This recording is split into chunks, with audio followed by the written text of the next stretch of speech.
million dreams and cities. My name is Eggy Drago. I am the cream of the crop. I am the yolk on top. It was in early 2024 that I decided to go to an idol show in Japan on a whim because my graduated VTuber Oshi really liked idols. Needless to say, I got hooked.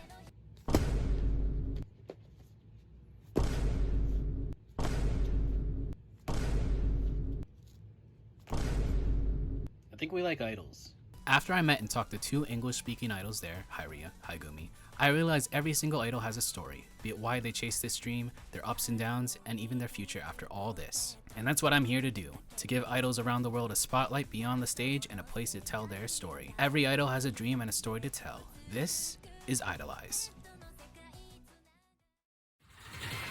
Here comes a new challenger! Coming up, an idol originally from New York, now located in Scotland, will talk to the Oceanic idol AIRI about her journey and her upcoming projects. All eyes on me. IDOLEYEZ, episode 97, AIRI. Whoa, hello. Wow. Wow. Ahoy. I am the cream of the crop. I am the yolk on top. This is mighty Eggy Drago with IDOLEYEZ episode 97 with our guest for tonight. She resides in Scotland in the United Kingdom. She is an Oceanic idol. This is AIRI. Pew, pew, pew, pew, pew, pew, pew, pew, pew. Ahoy! Ahoy, Eggy! Ahoy. Howdy. Yeah. We have AIRI on the show. I personally knew, well, not personally. I knew you from last year. I think I was browsing Instagram and I think you were on the Discover page or like I guess like the Following For You page, the recommended, and you were there and I was like, whoa. I think the only other Scottish idol that I knew was Meowgical Rosie, because she went to Northwest Idol Fest 2 years ago. So I was like, whoa, idols in Scotland. And then I followed you. And then I think like we'll get into it like later, but I guess the most interesting part was like you were originally in America and then you came to Scotland. But yeah, we'll talk about that later. So Yeah, awesome. Thank you so much for having me. thank you so much for asking to be on the show.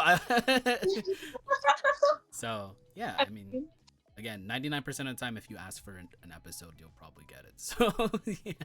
It's true. I was very, very surprised. We were just briefly chatting before the stream, kind of like, I'd seen you about, don't get me wrong, but I was watching EK's stream with you, and I was just like, I like the vibes. I've seen this before. You know what? It's like 4 a.m. here. I'm just, you know what? Fuck it. I got no thoughts going on in my head. I'm just gonna reach out to this guy. And that is kind of quite common in my entire idol career. Just a split-second decision. But, I mean, hell, made it this far. Yeah, it's always screw it, we ball. I think that's the mentality that most idols We have. ball.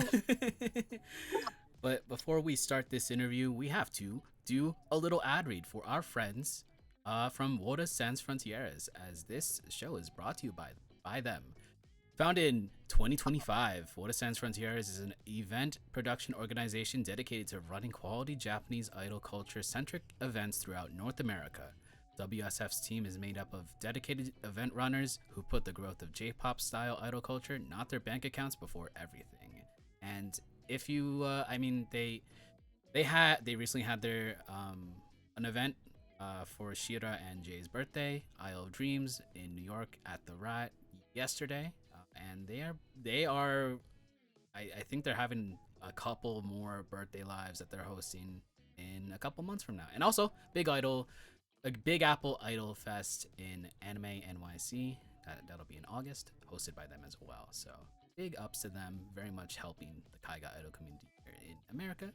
And shout out to New York, because you're also from New York. Might as well Yeah, buddy. segue into that, kind of. And I'm gonna ask a question that I usually ask everyone, which is, who or what got you into idol culture / J-pop culture? Cool. So I had originally gotten into anime. I honestly think it was my older brother that showed me like Pokemon and Dragon Ball and all of that. So like I liked the arts and all that for that. But I think originally, like many of us, I was an unsupervised child on the internet in the late 2000s, early 2010s, and I happened to come across a little video called Triple Baka, and another one by this really niche artist called Hatsune Miku. Oh yeah, Um, very niche. yeah, you might, yeah. It's a song that not a lot of people have heard of. It's called "World Is Mine." I don't know if you know that one. Yeah, yeah. Yeah, no. And and honestly, I was just it was a whole new world to me. And as cringy as it sounds, ironically, because I was looking at games to play online to do with fish, and Gaia Online Oh, happened wow. to be something that came up. Yeah, yeah, I'm really showing the unk status here. Oh, no.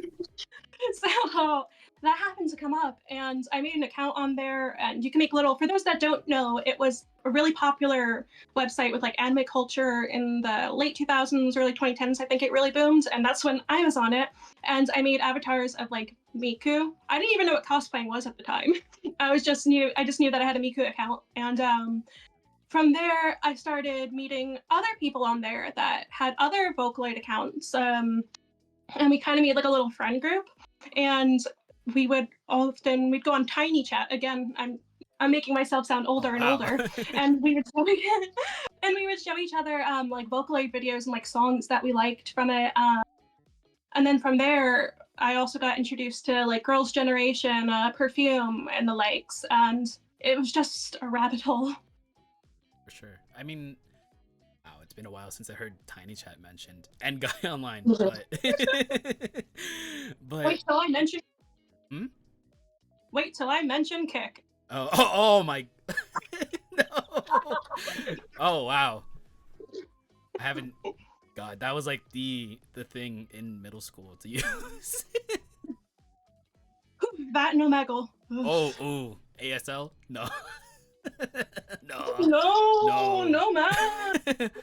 But yeah, Girls' Generation and Perfume definitely. I think that's a lot of people's gateway into J-pop. I think like Ando, who used to, well, ran the show once, also got into J-pop with Perfume. So a lot of influence there. So it was a lot of Guy Online and then chat rooms with Vocaloid. So with that, did you get really into? I guess most idols on the show usually get into like Chica Idol or like I guess that J-pop idol group niche of music. Did you get into that as well? I think that came later. I'm also maybe more so when I was younger.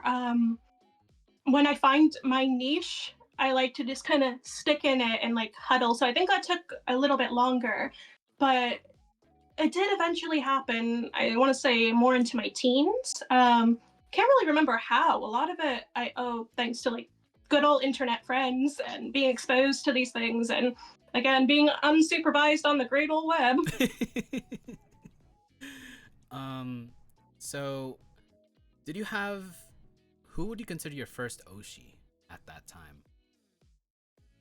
Well, the obvious one would be Miku, because if you couldn't tell, this is my favorite color. um, and I thought the idea of a virtual singer that could be anywhere, anyone, anyway, anyhow, I thought that was pretty cool. Um, but as for like human, not that we discriminate here, we don't. Um, as for human, I would have to say around 2015-ish, I had started going to my first like anime conventions in New York, and there was an idol. She's a smaller idol, but her name is Reni Mimura. I don't know if you've heard of her at all, but I have not actually. yeah, she she was around, I want to say, the late 2000s, early 2010s, so again, prime time. And her whole deal was that she was originally from Japan, but when she became an adult, she moved over to New York City to try and develop an idol career out there. And that was a big part of her identity. And she had a stall at this convention, and it was just like the cutest accessories ever, like these big, like comedic sized bows and jewelry, and just cute stickers. And she was just so cute herself, and she was so friendly. And I think I spent like half of the convention just yapping to this poor lady, like 15-year-old me yapping to this poor lady. And then she had a show at the convention, and you bet I was front row there.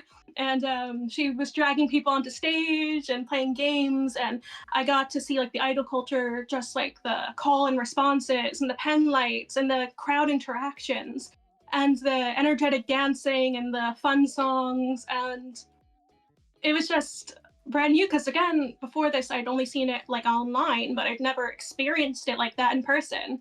And I don't think she does music these days as much. But to this day, I definitely, I really do look up to her, and I'm really grateful to have had that kind of connection and that kind of experience with her. I mean, it's good for, I guess, for everyone's first show to have that impact on you, especially like when it's the first time seeing that culture with the pen lights, its chants, and then also like the type of music. So it's good that like it had that impact on you so much that, well, you became an idol. So Yeah. so with that, you saw that show. When did you really get inspired to become an idol? Um, See, it was an on and off kind of thing. Because I wasn't really sure if people, well, outside of the culture could, or if that was okay, if that was normal. Even with like cosplay and stuff, I, for the longest time, wasn't even sure if that was like a thing people did in real life. Um, but I always wanted to, and I think we'll get into this later on, I've always wanted to do something music related, and music has always been such an important part of my life and my upbringing, that I always had the silly dream of doing music in some way, shape, form. Um, and whenever I thought about doing music, like way, way, way back in the day, I put up like Vocaloid covers under a completely different name, and thankfully I was one of those faceless dudes, so that should stay buried, and I hope that stays buried forever. And I thought that's basically where it was going to be, because that was like the era of like Reichi and Juby and all that, and that's kind of where I saw myself going. Um, I think after seeing Rennie, and then I had like a couple years to marinate on that idea, because like only a few years later I moved to Scotland, and lockdown, as well as terrible as it was, I got to be on the World Wide Web like everyone else, and there was all this content that was getting pushed out, and I just had the silly idea. It's like, well, Rennie was able to perform at conventions, and she was cool, and she also performed at clubs and all crazy stuff and put out original music, and me doing music and like combining like my nerdy interests in person. Nah. But that was a really long-winded way to answer, but So, did you do any idol activities before you moved to Scotland, or was Scotland the starting point? Yeah, I would say it's hard to say, because I had done those covers that I hope again stay buried forever. But before then, I had got into music very, very young.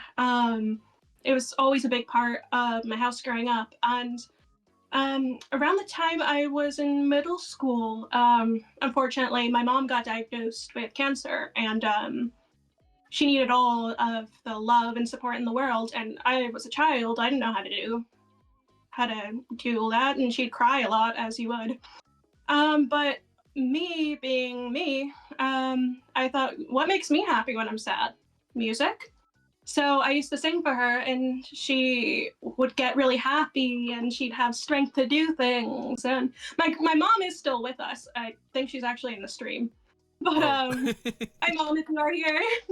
But oh, I think that was like the first kind of sense of, oh yeah, this is fun. So I started doing theater. There was a program in my school called Music Idol, where the local radio station, it was kind of like American Idol, or X Factor, Voice, whatever thing you follow, where it was a competition, like a knockout kind of thing. And I'd done that a few times, and I went from doing pretty much nothing to within like a year, like doing all the school plays and competing. But I don't know if this is a good point to reference now, why I stopped, or if we should get into that later, or I mean, if you wanna, might as well if you want to. sorry. Yeah, so it actually was Music Idol, ironically. So the way it would work is people would sign up to this event, for the auditions, and they would put us all in the cafeteria after school. And I went to a big school. Like, for example, my graduating class was over 800 people. So yeah, so there was a lot of us, and we'd be crammed in this cafeteria. There'd be a bunch of like adults supervising us, and they would call each person up one by one, two by two, and but they had rolled again showing Unk status. They rolled out a TV into the cafeteria, and they were playing tapes from the previous shows to like, just get the kids all hyped up and all that, and say like, oh, this is what we do. This could be you, kind of thing. And yeah, so all was good, all was good. And then I realized they're playing my tape. Oh wow. And yeah, at this point, for better or for worse, I was not embarrassed of shit, man. Like, I did not have that in my brain yet. Like, I was just living life to the fullest. And so I had this outfit that my mom and I had worked on, and like, I think I still do that to this day. Like, everything was like bedazzled and like glitterified and pretty, and I was so proud of it. I had this big tool trail, and as soon as I walked on stage, in the video, there were a bunch of girls that were sat at the front by the TV. They start bursted out laughing, and I'm just like, did I say something? Did I stumble? Did I fart? Like, I I didn't understand, and they started making like these really hideous comments that I really don't want to repeat. And other kids started kind of going on with that and like laughing and making comments. And bro, even the adults that were supervising us were laughing at these comments. That's how cooked I was. So I'm just sat in the back like, uh-oh, what is this feeling that I've never felt before? Is it embarrassment? So then, of course, the performance starts. I start singing, roaring, absolutely roaring of laughter and horrible comments. And at this point, I don't think anyone knew it was me, because I'm like at the back. I'm like trying to make myself as small as possible. Like, this is horrific. So I had the brilliant idea of hiding under one of like the lunch tables because I was so embarrassed. And my ass got in trouble for that. What? So like, yeah, the adults are like, hey, you get out from under there. And then of course that draws attention. They see me on there. Yeah, so I didn't audition, needless to say, and I was so embarrassed. The videos that I had been posting had gotten unearthed. I was getting all sorts of horrible like messages and comments, and when I would go to school, like, kids were so mean, and I developed quite a phobia actually of singing in front of anyone, even like my best friends, my family. I couldn't do it. Like, I would get like full on like sweat shakes, like the noise wouldn't come out. It was honestly, I was gonna say pathetic, but it was a phobia for a reason. Even when my dad would try to like play old clips from when I did Music Idol or when I was in theater, I would start crying, I would start screaming. At one point I tried to throw his laptop because I was just like so like freaked out over it. I was going somewhere with that, but yeah, so it became a very serious phobia of mine but I think the thing was it never really left me, because I always had like that what if factor of what if I did get over this fear and what if I could do music again. And see, I've been writing songs of varying quality since I was really wee, and so I continue doing that through the years. And even though I over my dead body, I would let you see it, but I kept doing that. And if I was alone, I can kind of sing to myself. But it took a while to get over that fear. But that was a very roundabout way of saying, yeah, I did music competitions, I did theater. Eh. I'm yeah, I you've been through a lot. So going from that, going from like having that phobia of performing, and then I guess later on, we'll talk about that later, but being on stage for an idol performance, several, definitely is, I'd say, pretty satisfying to be on stage after all that. Yeah. But going from that, uh, as I said earlier, originally from New York, Yeah. you moved to Scotland. That was like the big part of, I guess, like when I first saw you and I guess saw your bio. You're from you reside in Scotland. So like how did that happen? Wow, it's been a bit of a time actually. Well, while I'm here, not sponsored, but I am Iron brew. Oh Brew. my god. It's sugar free because I suck, but but yes, this is the national drink of Scotland, other than whiskey. Amazing. If I make it out there, I'll have to bring you a bottle. But anyway, yes. So without going into too much detail, so I kind of had a rough start to life and a rough upbringing, and so from a young age, I knew there was no chance in hell I was going to stay in my hometown or where I grew up. I mean, I didn't think it would be bloody Scotland that I'd end up in, but I knew from maybe like the age of 7, as soon as I became an adult, I'm dipping. That I wanted to run away, make something of myself, one way or another. And again, I didn't expect it to go this far, but so I had met a lot of people online, talking to strangers and such, which this is by no means me signing off and saying, yeah, go talk to strangers and tell them everything about yourself and where you live, and yeah, don't do that. But one way or another, I had the opportunity to come to Scotland, and that was when I was freshly 18. Mind you, the way I went about it, I I grew up with strict parents. So I had to hide that shit. Like I was working 2 jobs. I would hide cash. I had a money sock in like my underwear drawer, and I was putting all that in there. Like I was pardon that. And my passport, I waited until my parents were like at work, just not in the house. And I took one of the cars and I drove to the post office to get that all sorted. And I was so proud of myself. I timed it great. I'm like, oh yeah, my mom's not going to be home for like another 20 minutes. Ring, ring. I got a call from the post office saying, by the way, you need to do this. And we can't process your passport until you do it. And it was like Friday. So I knew it would be until Monday. I wouldn't be able to possibly get another opportunity like this, possibly. So I'm like, shit. When I tell you I floored it to the post office, I definitely broke some speed laws, allegedly. And I got that back home, ran up the driveway. I don't know how I didn't crash into that garage, mind you.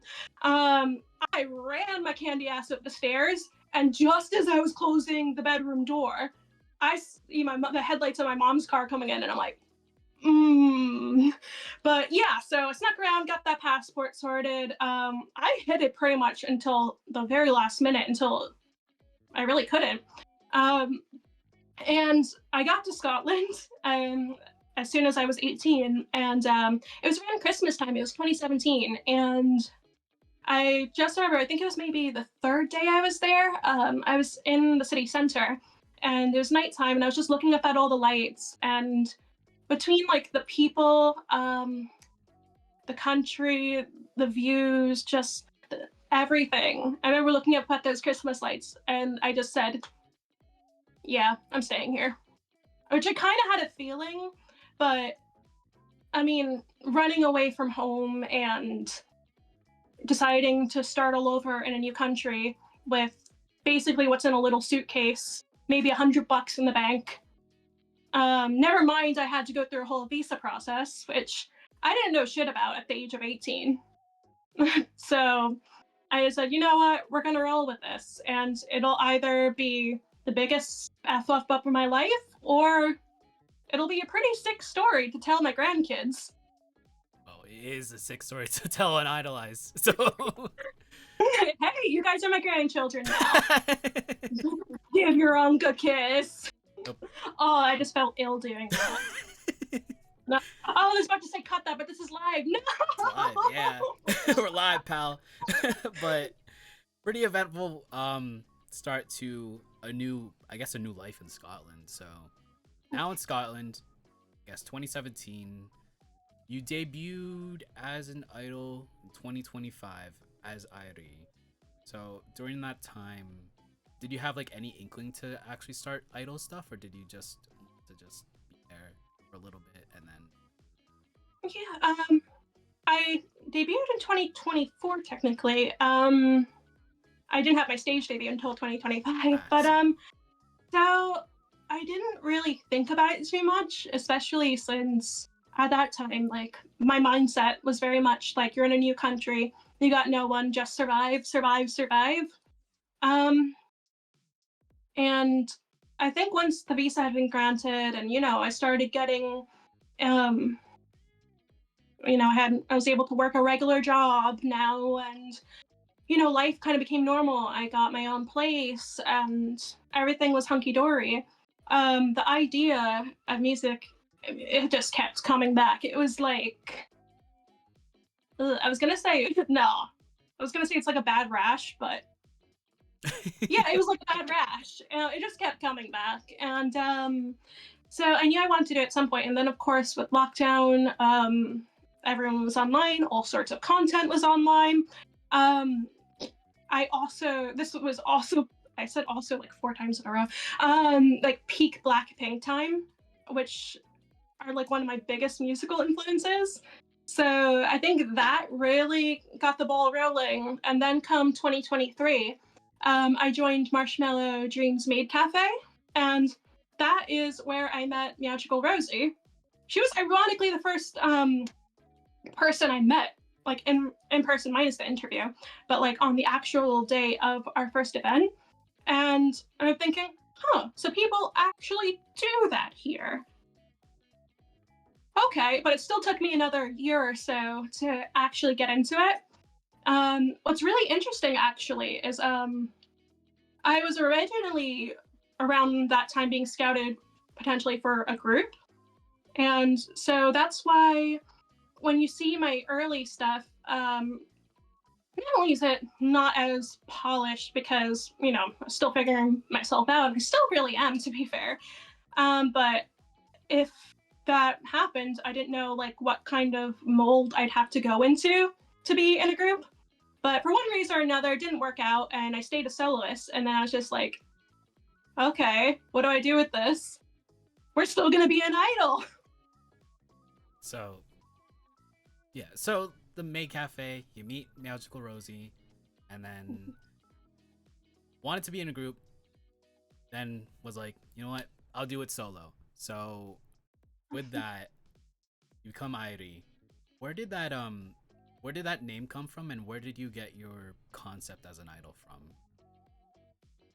So my maid name actually is AIRI. She's a mermaid. And so I mean, I'm an island girl. I'm from Long Island, New York. So the sea is always, that was my first love. And I mean, my very first job was in an aquarium. My second job, when I was working 2 jobs, was in a fish store. I can't speak. Fish store. My day job right now is in a fish store. Like, fish has always been a part of my life. And as well, my actual name is Ariel. So Oh, yes, my mom named me after the Little Mermaid. And I just so happened to have the same birthday as Jodie Benson, her voice actress. And the first film I'd seen in theaters was Finding Nemo. So fish, it's one of my special interests, if you will. So when I was going to become an idol, I didn't know if I should use my actual name, Ariel. And I also had Kyrie for my maiden name, yes, after Kingdom Hearts. And I mean, I literally have a tattoo of Kingdom Hearts. And then right next to my Aerith. But ooh.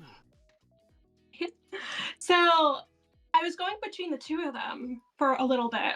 And then I had like this little brain blast of like, wait a second.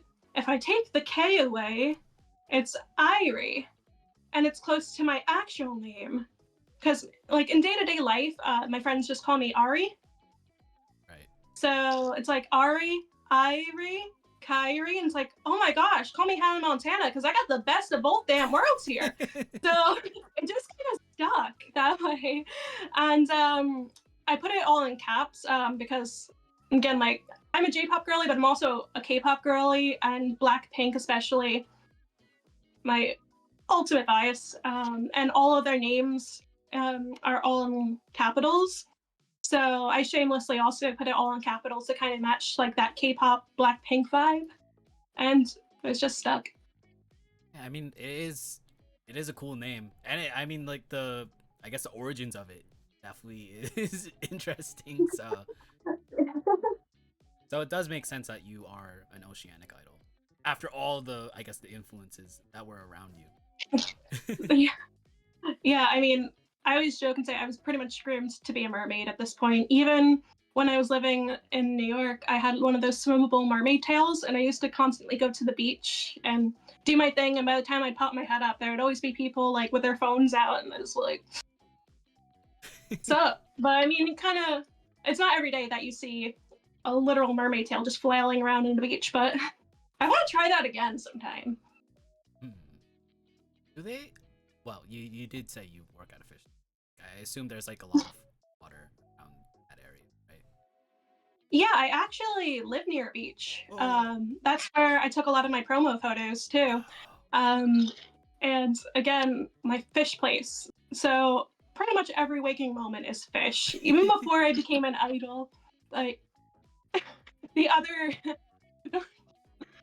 So a few nights ago, I decided to let loose, and some beverages were had. We got a little tipsy, and I proceeded to speak about the entire evolution, very passionately, mind you, of shrimp to one of my mates, all through voice messages. So, and he was loving it too. But I remember listening to it back the next morning, and I'm just like, and I just said to him, I am so sorry that I got so messed up that I spent this amount of time giving you the historical evolution of shrimp in detail. And he's like, yeah, it's cool, man. It's cool, man. Shout out Morgan. Shout out to shrimp too. Yeah, we love shrimp here. That's actually what my boss calls me. Shrimp. Just shrimp. Just So occasionally shrimpo. shrimpo. Shrimpo. So you got the name down, you got the concept down. When was your very first performance as Airi? So that was the 29th of September, 2024. That's actually my dad's birthday and my best friend's birthday. Shout out to QB, and shout out to Dad. But so it was kind of like a guerrilla live. Where there's this cosplay dance love live group called Sweet Tea Idols. Shout out Sweet Tea Idols. They were hosting like this idol meet outside of. So there's this venue called the SEC in Scotland, and it's like a big hall where they do like music and, well, obviously conventions, and it's also like they have a bar there. They have all this stuff, but outside it's called the Armadillo. It's a building that, get this, looks like an armadillo. And so it's quite common for fan frontier events where people will host meetups there, because it's dead obvious when you put on like the online ads, like we're gonna meet at this time at the Armadillo. Everyone knows, oh, okay, go to the building outside. It looks like an armadillo. So we went there, and well, actually, I'm getting ahead of myself. By this point, I had only been practicing as IRI for a month, maybe two max. And I had gone balls to the wall. Like I got a voice, I got a vocal coach, I got all this stuff going on. I was crafting this persona, and I had been on Instagram and I saw that they were doing this idol meet, and they were looking for performers. So I'm just like, I've only just started singing again. I'm not even really comfortable singing in front of people. You know what I should do? So I messaged them. They were down for it. I remember telling my vocal coach the next time I saw her that I had booked this, and she's just like, great, but also, what the fuck? You have so much to practice on. Like, that was so impulsive of you. And I'm like, I know. So I went out and I bought like a PA system, only to realize that it wasn't a battery one, so I had to go buy another one, and only to realize that also wasn't a battery one. So then I bought a a generator for that, and it was a whole kerfuffle up until the last moment. But we had the debut performance outside of the good old Armadillo. I think I did 5 or 6 songs, I can't remember. And that's where it started. Do you remember what songs, or like maybe like a favorite out of that set list that you did? I know I did a lot of K-pop songs, but one of them that was really special to me. So as I've mentioned 24 million times already, Blackpink is probably my biggest influence. And Rosé specifically was my number one from the get-go. And she has her debut solo song was called On the Ground. And it's basically a song about, well, the lyrics literally say, everything I need is on the ground. It's about chasing this high your whole life, needing to make something of yourself, and then realizing that everything that you need to have is right there in front of you. So I thought it was really important to do that song, and funnily enough, that song came out the day my visa was granted too. So that was a very weird coincidence. I did that song, I dedicated it to my grandmother who was watching in heaven. I got a bit emotional, I had a bit of a voice crack, and a few tears were shed, but I don't know, I still think back to that moment, that it was really special, and being able to share that moment with Sweet Tea Idols and everyone that had been there, I don't know, it really moves me. It's pretty cool to have like a song with that much value or sentimental value around it. Yeah. Performing something like that. So it's great to hear. So first performance down, boom. I guess I am very curious because like this is uncharted territory for me. But what is the Scottish idol scene like in general, in your So, POV? yeah, we're definitely still growing. There's always been cosplay, dance idols, and they've been on the increase for a while now. I want to say even like the past 5 years, I've noticed a lot, and it's so great to see.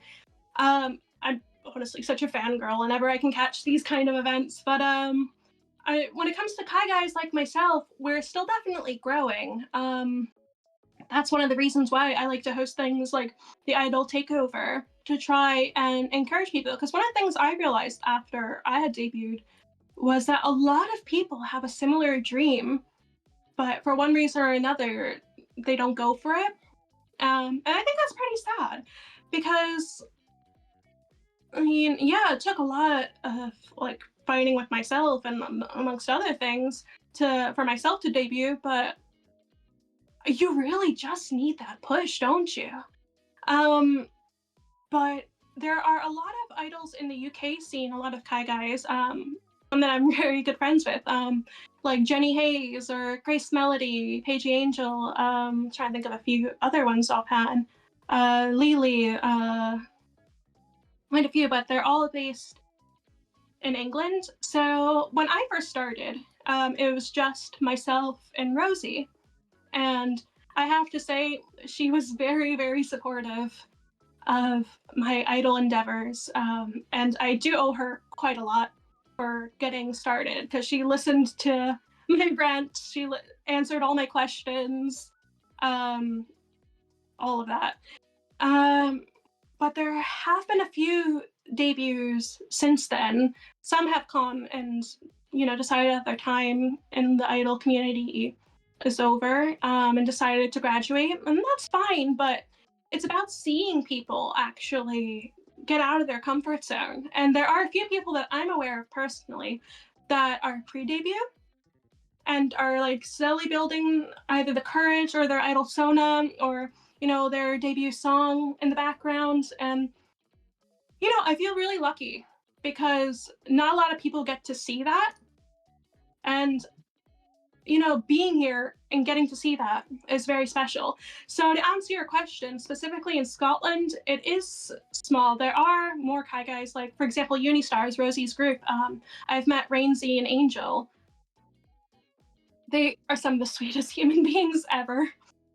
Trying to think of other Scottish Kai guys that have debuted rather and are currently practicing. I think those are the mains right now because a bunch, like I said, are either graduated or they are pre-debut.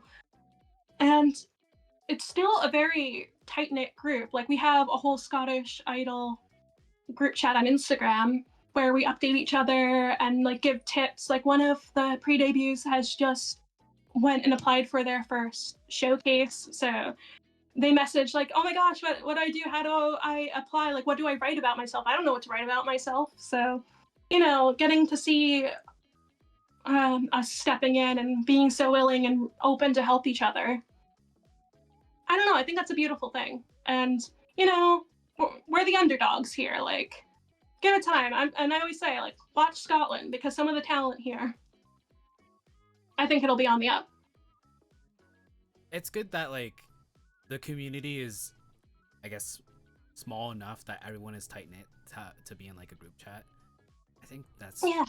So that's pretty cool. I say like Sydney. I guess Sydney, Australia has an idol scene, but like they're tight knit, but like they're also, I guess like they grew a bunch compared to guys, but like you guys are on the up and up as well. So Yeah. that's Watch cool. the space. So in terms of like like the idol events in Scotland, where do you guys usually perform? I assume like idol showcases as you mentioned, but like are there any other events? So, I'm about to get a little touchy-feely here. So there was only recently, I think, it started to. There's been more opportunities because prior there's I don't know if you've heard of it. There's a convention called Anime League, and that was like a big like round of conventions all in Scotland and in England. And for a while, they were the only ones that were really willing to host idols and give idols accessible performances, which sounds great. But again, I'm going to be very careful because I'm not trying to get your thing blocked. But if you look into the history of Anime League and the person that runs it, Right. I got you. certain kind of style. So there's a bit of a, rightfully so, what's the word I'm looking for? About people that perform there and like that being the only way idols could perform. And some of the stories, I had a friend that used to work security there, and a lot of my friends in the idol scene have unfortunately they did go for those opportunities.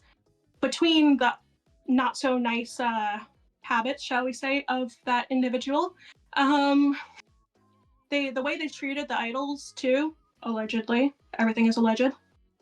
The stories were horrific. So I think that really did keep us down for a while. And so that's why you'd see a lot of guerrilla lives, like outside of the armadillo, because some people didn't, and rightfully so, again, didn't want to be associated with this convention. So, but they're like, okay, if I'm not going to go here, then I can just busk outside of conventions. So that's why I started this thing called Idol Takeover, which started as a guerrilla live kind of meet, and just Fan Frontier, my goats, they had hit me up, and it was 2025 Kaiju Con, the very first Kaiju Con, which we also met Baby No Money then. That was a whole other topic. Oh. That's a whole other that's a whole other thing. But yeah, so that was the first stage one, and I think specifically in Scotland, because England has all sorts of events. I think that's what slowly got the ball rolling, so to speak, because after that, Decon, for example, had reached out and they wanted to start doing idol performances too for their after party, and then I started noticing all sorts of different events popping up. And I'm really grateful that I got the opportunity to work with the conventions too, to get some of these things, even if I'm not the one hosting it, that I was able to like speak to them and like, okay, this is the kind of thing that they're looking for, this is the kind of thing that or what if we split the showcases like this. And so now Fan Frontier events quite often hold it. I'm trying to think, Decon hold it.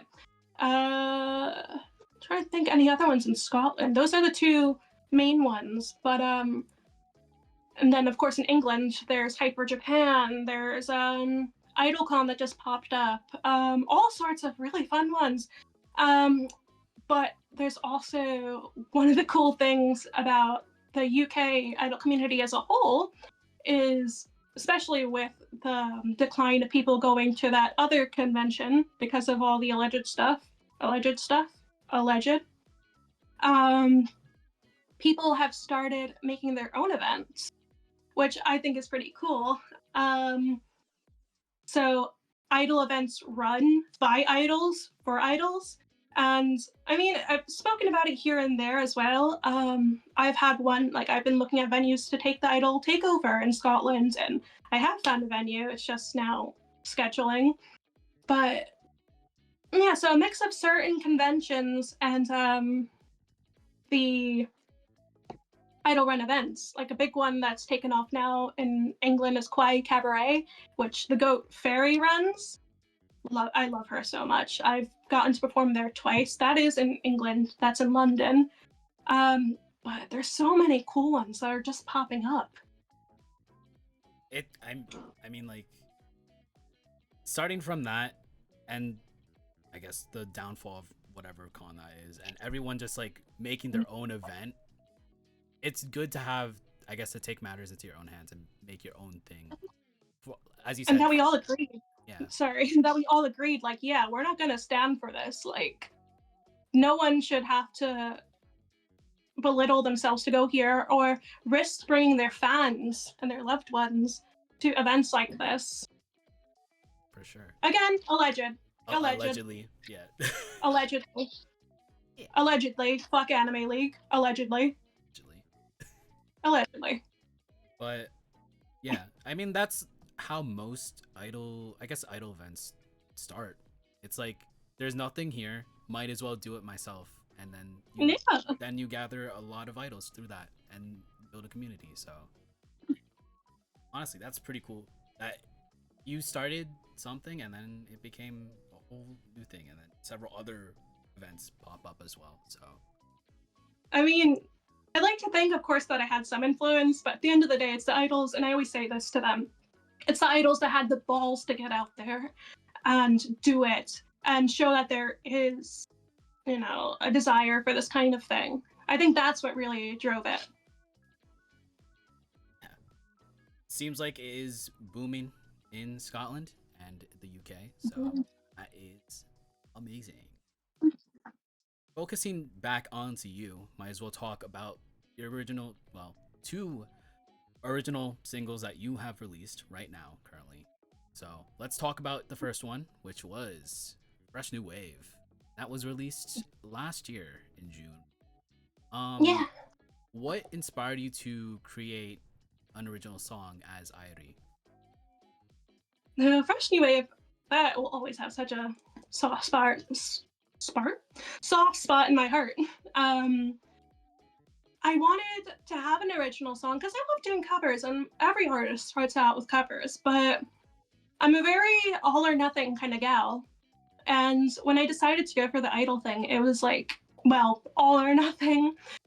And so, if I debuted in September 2024, I had started looking around October, November of the same year for an original song, which, yeah, it was quite early on in, in my career. Looking back, that was a bit of a gamble. But was it really actually? But I had found a producer called Another Shira on Instagram, and I just loved their mixing style. I loved their concepts. I loved everything about them. So, I hit them up and we went back and forth for a little bit. And they agreed to produce the song for me. And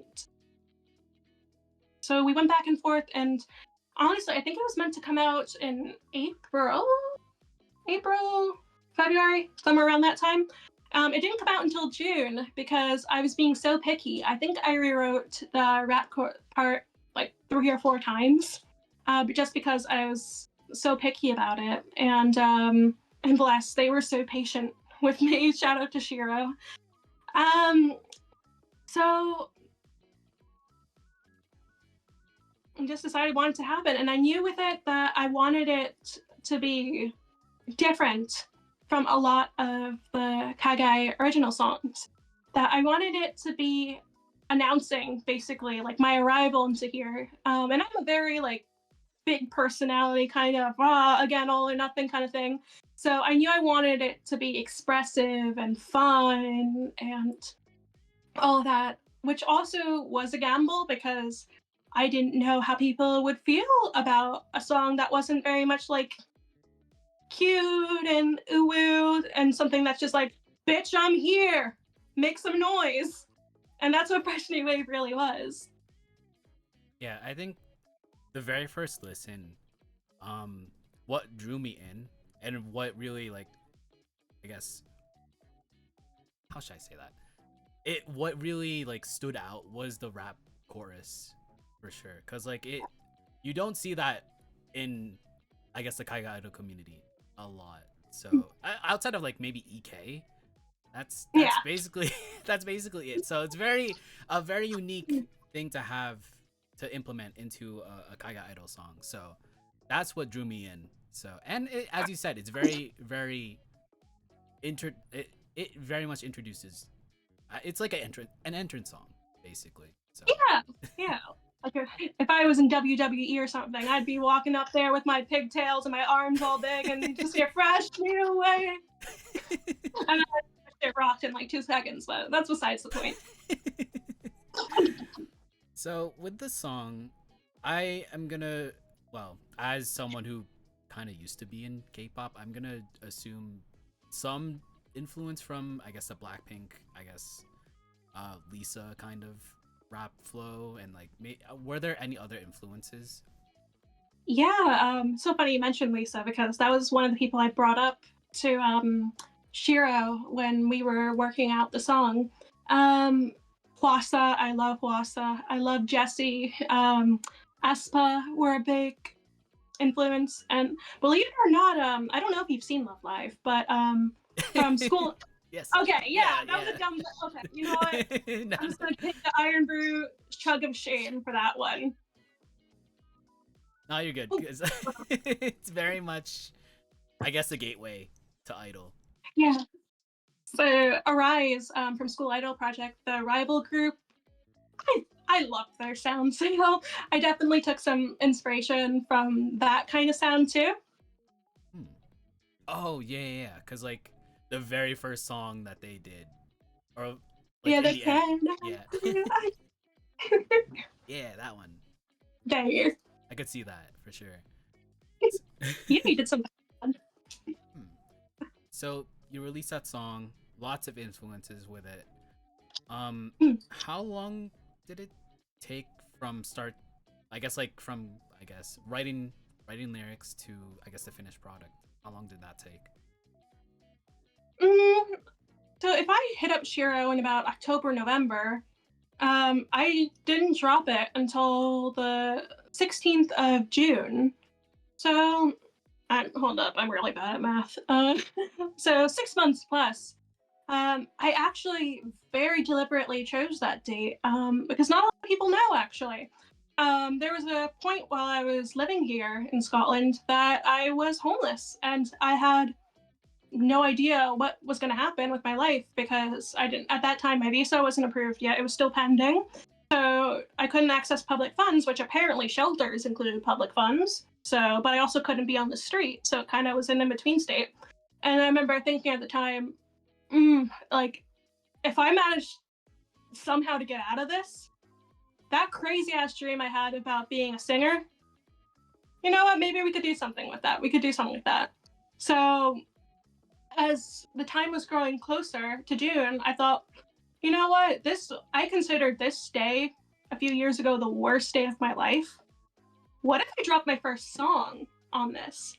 So the 16th just passed again in June, and usually that day I would be so depressed, but and just like reflecting. But that entire day I was pumped. I was making posts. So like, yeah, it's a whole year of this song. And it wasn't until that evening when I went and I laid down at night and I'm like, oh, it's been this many years since I was homeless. And I didn't even think about it until now. So that's how you take the power back. Yeah, I mean it is something to look forward to instead of like something else. So Yeah, yeah, for sure. But yeah. So that's another one of the many reasons why that song will always be very special to me. it is a great song and a very unique one, especially in the Kaiga idol community. So yeah, moving on with that, I guess in contrast to that, second Mhm. single, I think you released it in November of last year, a couple months from Fresh New Wave. It's called Mm. Oath of the Sea. Yeah. Um, so very different song, very I guess anime opening esque. I guess.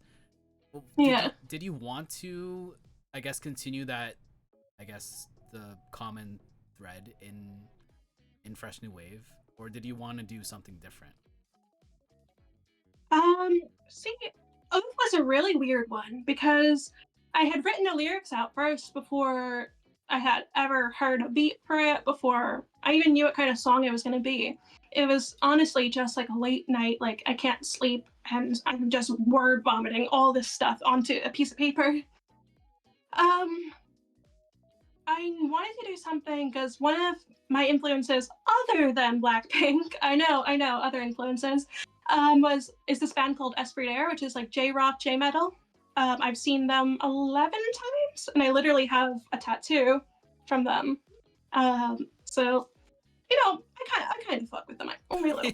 Um, and I really loved their vibe. And there's a song called Leviathan, probably one of their biggest songs, that the tattoo's actually after. It has the lyrics to Leviathan around the little wave thing. And one of their songs, Starstorm. And I always wanted to do music like that too, because while I consider myself like my specialty is definitely in like the rap scene, I there's so many different genres and influences that shape me that I want to venture into. And I think that all of that being said, all of it kind of molded Oath of the Sea. And as well, I wanted to get into because I love me some good lore. So Irie as a character has like this whole crazy lore um, that somewhat ties into my regular life, somewhat doesn't. And she is basically like this girl. that was brought back to life by like this ocean spirit and reborn to fight these monsters and shit. And you know, in a way, when I became IRI, it felt like a rebirth of a sense. And then K-pop Demon Hunters came out like a year later, and I'm like, fuck, they're gonna fear. But yeah, and it doesn't help as well that I chose her to have this big ass sword too. So I'm like, great. Oh no. Yeah, yeah. But so I wanted Oath of the Sea to kind of, if Fresh New Wave announced myself coming out, and Irie herself coming into this Kai Guy universe, I wanted Oath to be like the oath that she made with this sea deity, to come back to life and fight these monsters and be an idol and do all this music and make people happy and all that. But I had a point. What was my point that was going on with that? But but at the same time, it also was used as a metaphor for, because I pride myself on being fairly open. Of course, I had struggled with mental illness, and I think a lot of us do. So I think that I used the monsters and all the stuff that she's fighting as a metaphor for depression and like all of, you know, the anxieties and whatnot that I've personally gone through. And I think I put a lot of that into the song, as well as tying it into the lore. Yeah. And it became like this weird anime opening-esque sound. I mean, it's still good, even though it. I love a good anime opening song, so yeah. But yeah, in general, both Fresh New Wave and Oath of the Sea, very good songs, very good Yeah. impact to have. So yeah, and it's good to have like that backstory, that what came into Oath of the Sea. So yeah. Yes. I guess segueing into it, might as well talk about future / retrospect. Yeah. Because you did tease, you posted a teaser for your third new song, which was No End Rhythm. Very, I guess, 3 different genres that you tackled. So there was like rap, there's any song, and I guess something very different. So what did you want to do? Song hasn't come out yet, and the EP hasn't come out yet. But what did you want to do with that upcoming track? Yeah, so I consider it, so the EP upcoming is called Crown Don't Fall. And for No One Rhythm specifically, I put that as more of a cute kind of track, but I say cute very loosely because the concept was basically like, I thought I'm really into like visual novels and dating sims. Like that's one of my guilty pleasures. So I thought, like, what if there was a dating sim, and but it was also a rhythm game, and like so you pick your girl that you're gonna go with for the sake of the song. It's Irie, and to win their heart and go on dates, you have to play all these rhythm games, to advance the story. But very very similar actually to DDLC, but with rhythm game. What if Irie becomes more possessive of you, and like is gaining sentience and trying to break the game, and the rhythm games get more like, you'll hear when the actual it'll make so much more sense when the actual song comes out. But the rhythm games that you would play start getting like all like warped and like messed up basically as she's trying to invade your reality. And that's basically the concept of it. It's just like a rhythm game, dating sim, yandere kind of vibe. And I mean, I guess it is a semi spoiler, but I do spit in it too. So don't worry about that. It may sound different, but I do spit in that too. So can't wait for that. But it is also with your new EP. That is one of 4 songs on that. Are the 3 other songs new, or are they I guess, repackages of two singles. Oh, what would you consider it? No, they are brand new songs actually. And they definitely is leaning more towards the rap genre that I love so much, man. So the title song is called Crown Don't Fall. And it's about overcoming hardship, and just being a bad bitch at the end of the day, overcoming it and still standing and still standing tall.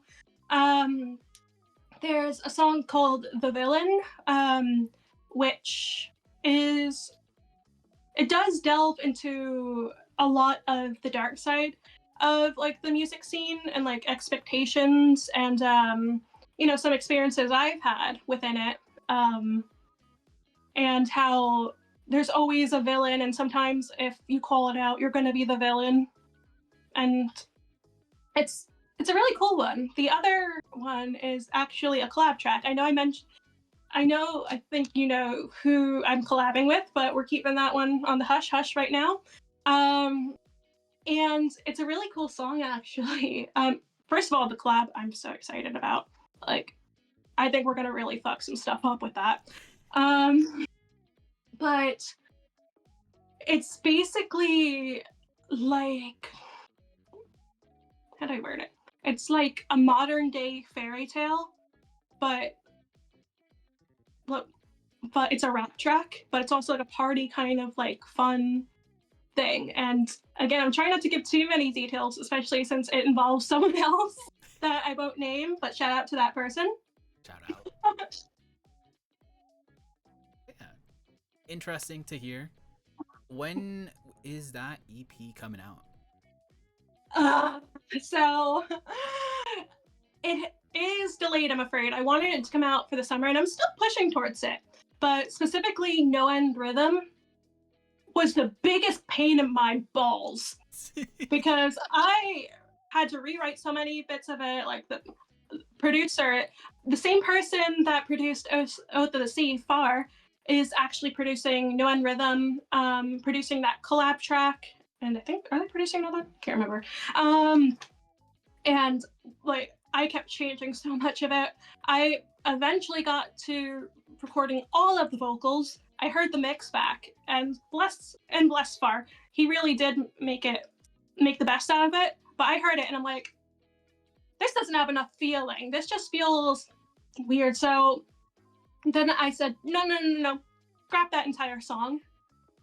We're doing it all over again. So, and I mean, and I'm glad at the end of the day. Like, I felt so bad doing that to them, and they were really patient with me. Again, shout out Far. But I'm glad I did that, because while the original was pretty decent, I think comparing it to the current version, it didn't have the same impact, and it didn't have that same flavor that I was after of a yearning digital yandere girl. So I'm quite glad, but that being said, it did delay things quite a lot, and that's oopsie, my bad, Your Honor, I'm a silly goose kind of thing. As well, I have someone else in the Kaigai community that's mixing my title track song, but I've been, again, so picking. This is a common theme here, that I'm a very picky person with the things that I do. So I think that might also be my downfall. And since Far was doing No End Rhythm and is also doing that collab track, I think it also pushed back the collab track, because we haven't even finished recording for that. Like, this person and I are still we have lyrics, don't get me wrong, we have a general flow, and they've been so helpful and so patient. But yeah, that's still going. I'm hoping now to have it done around October-ish. But again, I don't know, it's coming. I'm just a fish. It takes time for for something that you think is gonna be awesome. Baking a cake or baking bread, takes time. So Yeah, and at the end of the day, my angelfish deserve the top tier bread, not the bottom of the barrel stale bread that I would probably microwave and still eat. But that's besides the point. I'm a starving artist. You know, what can I say? Gotta have that determination. So, um, can't wait for that. Can't wait for the new songs whenever that may be. Takes time as always. So, moving forward, might as well talk about retrospects. Yeah. What would you consider your favorite performance that you have done currently? Yeah. So up until only a couple months ago, I would say it would have been RakuCon last year. You know, it was a good time. That was around the time K-pop Demon Hunters had just come out, and I did a few songs from there, and you know, the crowd was going hype. It was my first time in Manchester as well, which I love performing in Manchester. But you know, the people that were running the lights and the sound and everything, they was just top tier. It was my first time having visuals behind me while performing. Like it was just like the whole shebang. They had a bubble machine, What? like a bubble machine. They played it just when the bass drops in Fresh New Wave. They blew bubbles out, and it was so good, so good. So, and that, don't get me wrong, I still love that performance. But Kaiju Con just a couple of months ago had like an idol festival, and we all got to do one song, which is a lot less than I usually do. But I thought, you know what, if I'm gonna do this, I'm gonna go for it. I'm gonna go crazy. And as well, again, not some. I feel like I keep making things morbid, but around that time, I was actually dealing with a situation online where I was receiving unaliving threats and all like a whole stalker situation. I had to actually go to the police about. And one of the things that they had done was they had taken like a screenshot from Oath of the Sea to like say how untalented and ugly I was. So me being petty, I'm like, great, this one's for you then. I'm gonna perform that song. If I only get one song, I'm performing that song.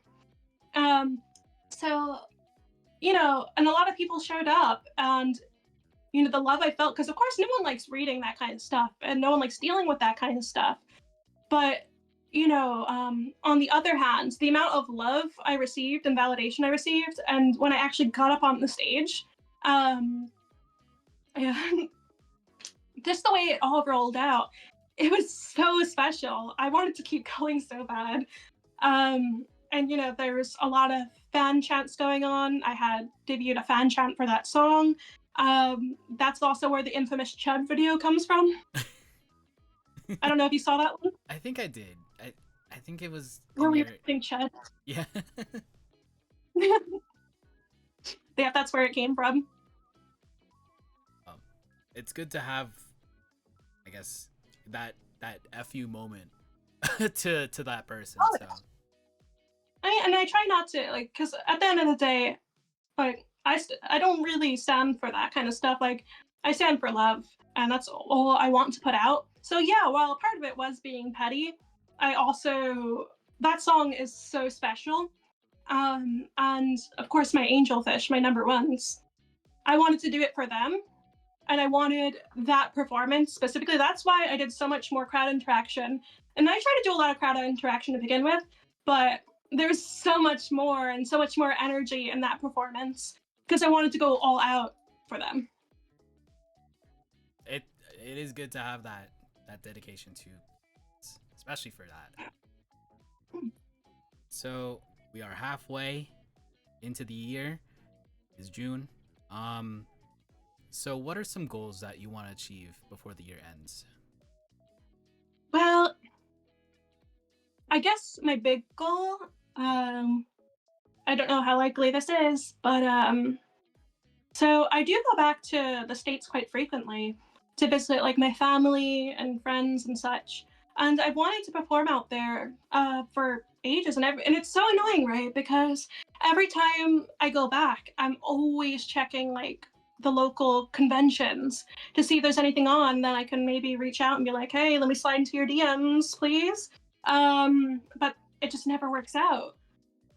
But I one of my big dreams as an idol and as a performer, I wanted to make it out to the US Idol Fest in California.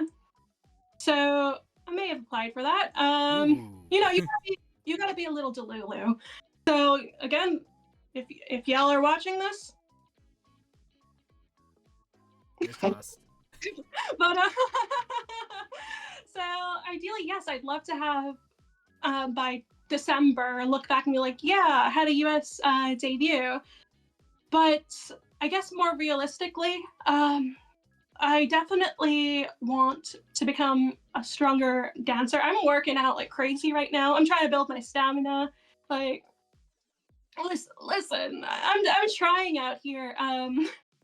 And I think I became oddly enough more comfortable singing first before dancing. I think only in the past 6 months, a year or so, I started combining the two. And I'm still a little anxious with it. That's one of the reasons, one of the many reasons I actually joined a couple of Love Live dance cover groups to build that confidence. So we call it.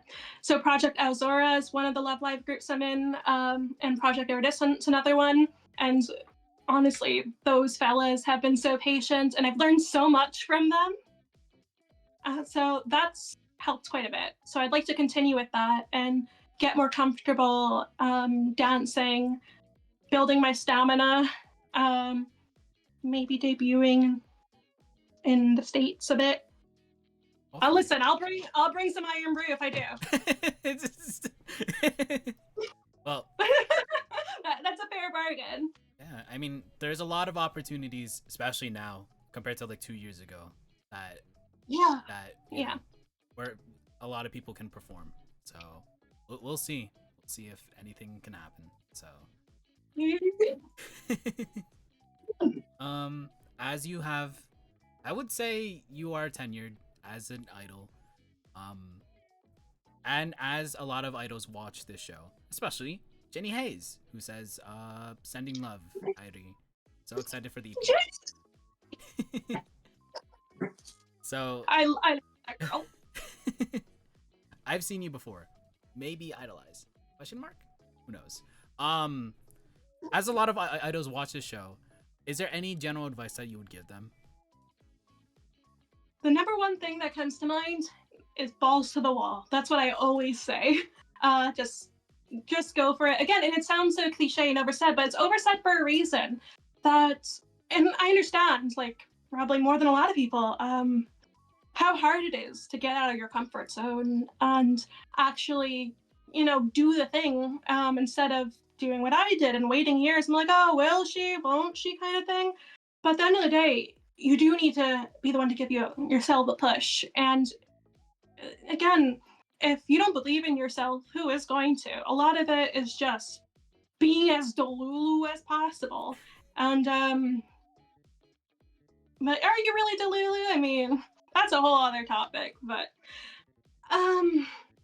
just going for it. If you have a dream for a reason, then finding what that reason is and exploring it is so important. And you never know how many people are in your corner and how many people will see that and realize, oh, maybe it's not impossible at the end of the day. And that's also one of the reasons why I like to encourage people that have the same dream to debut and just go for it. Because for the most part, I want to say that you'll be supported. Of course, when you put yourself out there, and I've had my fair share of it, you will see some of the negative sides of it. But I think the benefits outweigh the positives. And even if you decide it's not for you and you want to graduate, you can at least be able to say, like, I did that, like, and you won't have to wonder because we're all here for the first time. We're all figuring everything out for the first time. No one is perfect. And it's just about finding our way. And when you're a grandma or grandpa or whatever, and you're on your deathbed, do you really want to have all those what ifs? I certainly don't. But that being said, do your research, plan things out, be okay if things don't go to plan. That is something I'm still very much trying to say to myself. Be okay with it not going to plan, because 9 times out of 10, it didn't go to plan for a reason, and it's just opening the door to something else that you just might surprise yourself. you have to have that push to Yeah, do what you want. be hungry. Be hungry. Balls to the wall. Also the wall. So you did mention a lot of talent from the Scottish idol scene and also the UK idol scene in general. But Mhm. is there anyone in the very worldwide Kaiga idol scene that really inspires you or look up to?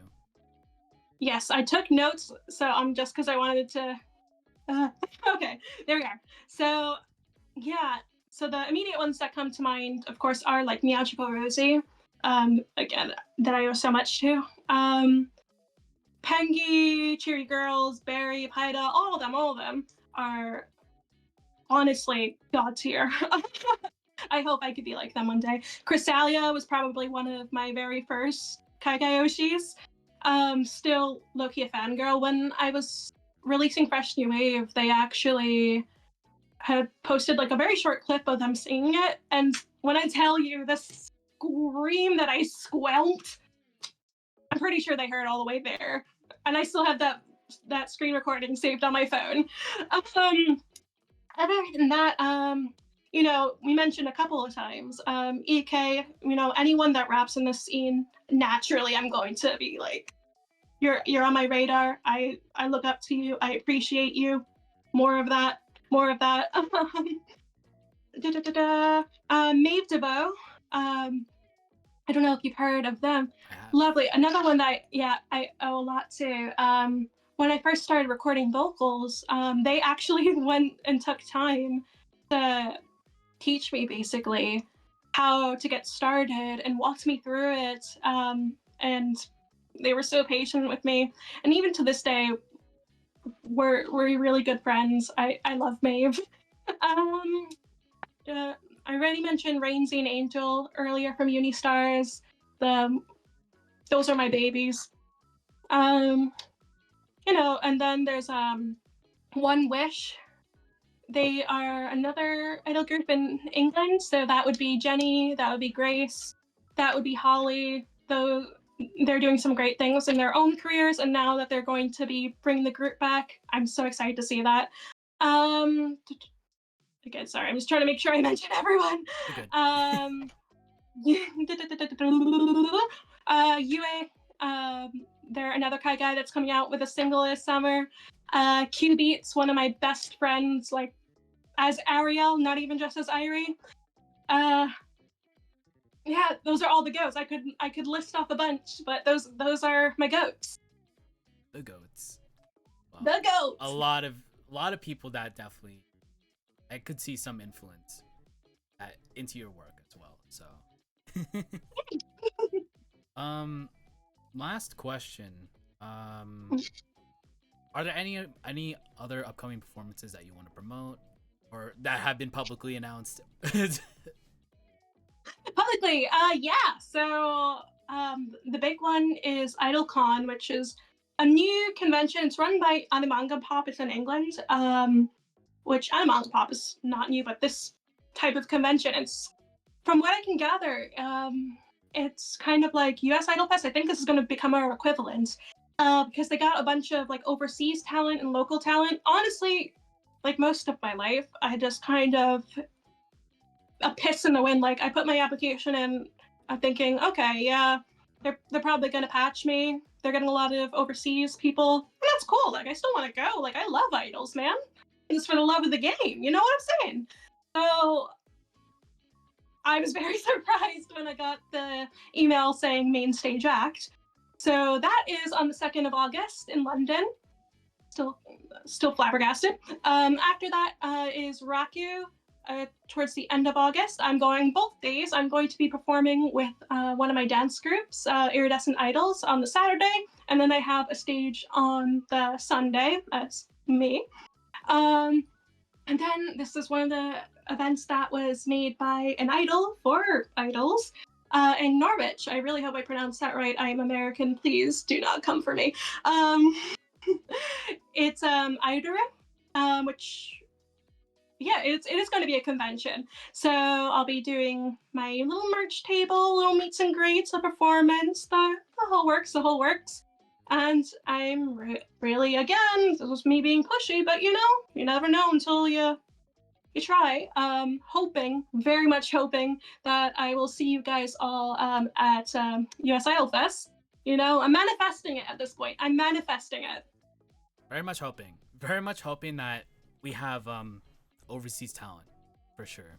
Yeah. I'll show up for an after party in my hot dog costume.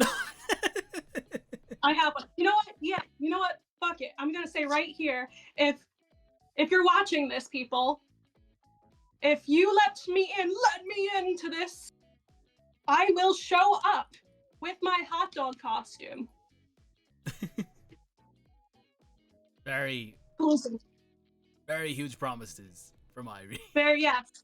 I will be Glizzy for maybe not the actual performance, but Glizzy will make an appearance with the Iron Rare. That'll be it. Well, thank you so much, IRI, for being on the show. If you have not followed IRI, you can follow her on Instagram, which also has her card. Yeah, it has your card. It has the every other social media that you are on, especially YouTube. So shout out. But this is not it for the interview, because we have like one segment that we always do, which is called the worst pep talk ever, where I give you, IRI, a horrible, terrible, bad, no good pep talk that people love for 1 minute. So here we go. Let's go. IRI, it's awesome that you are doing stuff, especially like in a country that you are not really, I guess, like far and away from America, in Scotland, doing big things, doing, I guess, like pushing that idol community, helping it grow as well, and helping the scene with a lot of events. So that's awesome, and I can't wait to see the crop of talent that is there. Maybe we'll be on IDOLEYEZ. As for you, I love your stuff. It is very, very, very different to a lot of Kaiga idol music, and that is good. I love different stuff. That's why, like, EK's awesome because he does rap. You're awesome because you also do rap, and that is very not seen a lot. So I'm like, yes, diamond in the rough. So that's awesome. But all of your tracks are really good, and I can't wait for the EP whenever that may come, whenever the upcoming third single, whenever that may be, with the rhythm game lore. I can't wait because you are cool and awesome, and keep on going. I really hope I can get to see you at US Idol Fest or whenever. If I ever have like $1 billion and I can go all over the place, maybe I'll go to Scotland. So we'll see. But yeah, minute 21, sorry. But yeah. 21. 21. But yeah, thank you so much, IRI. It has been a pleasure to have you on the show, and yeah, it's been my pleasure, man. Keep doing what you're doing too. You as well. Me, I don't know, but you keep on going. You're that dude. Come on. Nah, I don't know about that, but follow IRI. Follow IRI. The VOD, if you missed any part of this live stream or episode, the VOD will be uploaded to YouTube tomorrow on IDOLEYEZ, on youtube.com /IDOLEYEZ101. Yeah, thank you guys for showing up, and thank you guys for whoever's watching the VOD. Thank you so much. Follow IRI, please. And we'll be back for another episode of IDOLEYEZ on July 5th, that Sunday. So after you have your hot dogs, after you know, set off some fireworks, the day after, you can watch some IDOLEYEZ at home on a Sunday. So look forward to that. It's gonna be a pre-debut group, which is very much a first time for me. So it'll be interesting. But yeah, follow IRI. We'll be going to the ending screen. Take care, brush hair, be kind, rewind. We'll be signing off. IDOLEYEZ episode 97. Bye bye. 6, 7. 6, 7.